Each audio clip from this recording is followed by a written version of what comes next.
you see yourself in 5 years? Oh gosh, I haven't even gotten to that.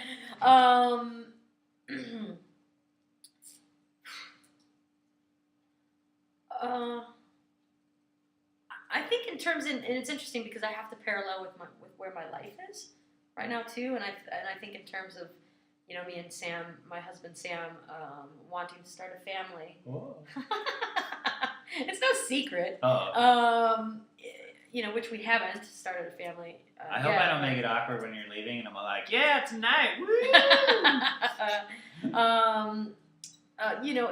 It's going to probably continue to keep me close to here.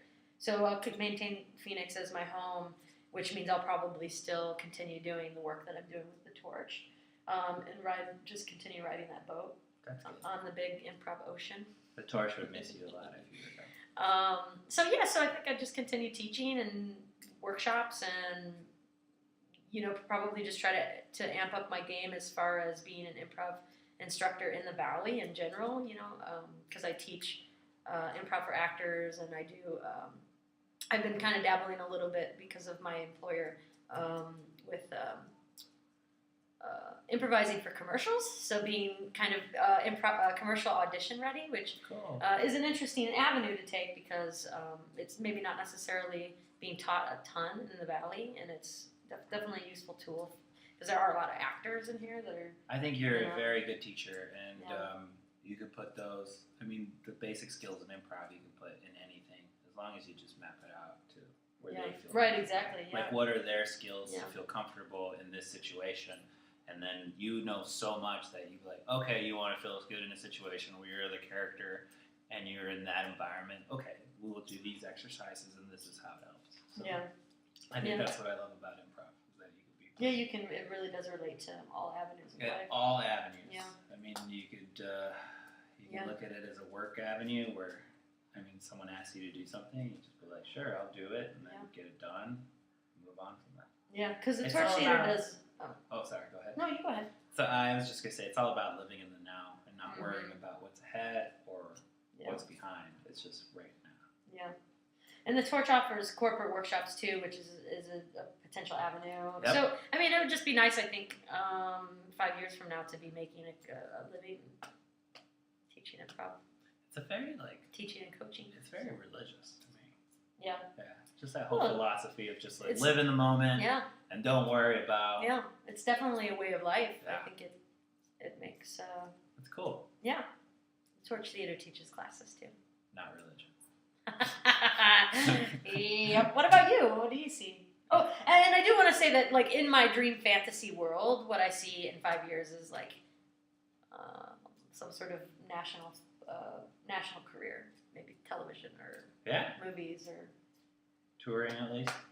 Yeah, or maybe touring more. It would be nice to go perform in other places more often. Teach workshops around the country. I don't know if I have that kind of street cred. Oh, but maybe in 5 years I might have that kind of street cred. You need one TV show and band. Oh, man. That's definitely, all you need. Yeah, or maybe one successful. And they're like, oh, she's on that NBC thing. And we were like, hey, you want to come out? We'll pay for you. Yeah. So. What about you? 5 years from now? Mm-hmm. Man, still trying to make people forget about what bums them out. Yeah. And still in relationships with all my friends in the Phoenix area, and then doing comedy with them. Because that makes me happy to do those shows. Yeah. I've never felt like I've given more than what I have than when I'm on that stage. Just walking away I am exhausted. Yeah. And those are the times that I really like because it's just I gave my friends who I'm performing with everything. Yeah. I don't have anything left. Well, Chell lives here I live here in Phoenix, but Chell has since moved to Minnesota, and now he's in Los Angeles trying to get a start in stand-up comedy and weasel his way into the improv scene out there. So if you're any LA improvisers listening, this guy needs some improv. I'll get you water.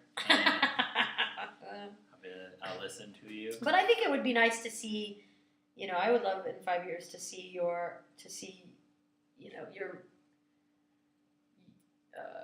your representation in LA be a little bit bigger, and for you to have opportunity for bigger things. Oh, thanks. You're welcome. Well, I think you're talented enough. Thanks.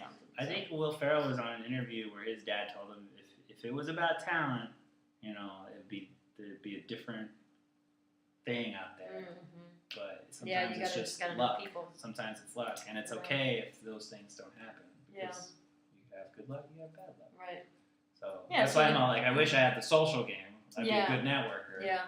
But, and I think the thing is ultimately when you're kind of trying to achieve a path like that in your life, you really have to work on just making sure that you're happy with where you are at all times, so that you're not placing too much expectation on the ultimate goal. Yeah.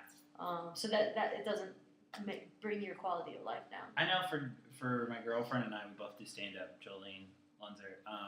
We've gone the way of, you know what, no one's going to give that to us, so let's just create it on our own. Mm-hmm. And we have an album on iTunes, which is cool because it's just like, well, we created something. We put it out. Salsa and Ranch. Yeah. It's called. And we're going to apply for the Hollywood Fringe Festival, and we're going to create something and we're going to put it out there. And it's all about just putting it out there, and you never know who's watching, and just keep making it. Which is like what we're doing with this. Yeah. Which is up to 51 minutes. So. Holy crap. If we listen to this whole thing, we have a lot of time before PIF. Tell me, and I will high five you, and we'll get a slice of pizza because I feel bad. I feel like I should pay you for your time. I have one last question. Go ahead, shoot. And this is kind of tying in the main reasons why we're here doing this, which is MuChuChu and PIF. So, why should people go to PIF specifically to see MuChuChu? MuChuChu will surprise you because it surprises me every time I'm on that stage. And if you love surprises, you'll love their show. And if you don't love surprises, you'll still love our show. Because no matter what, we always walk away saying we gave everything we have. And that's the coolest experience to see someone who is in their art give everything they have on stage. And that's what PIF is all about, is that all those improvisers, everything that we have, we walk away saying, I don't have anything else in me. I'm tired. Yep. Yeah. Cool. Yeah. Nice work. Thanks. You too. Dragon. I'm the blue dragon. I'm the football coach. Stop it! Awesome. So again, I'm Jackie. And I'm Chell. And we're MuChuChu. MuChuChu. Oh, whoops. Should we try that again? Okay. I'm Jackie. And I'm Chell. And we're MuChuChu. We'll be at PIF on April 19th. It's a Saturday night at 7 p.m. See us and all the other amazing improv groups that'll be at PIF 2014. And thank you for watching our multi-week question week of the week leading up to the PIF. Yeah. Yeah. Goodbye. Yay.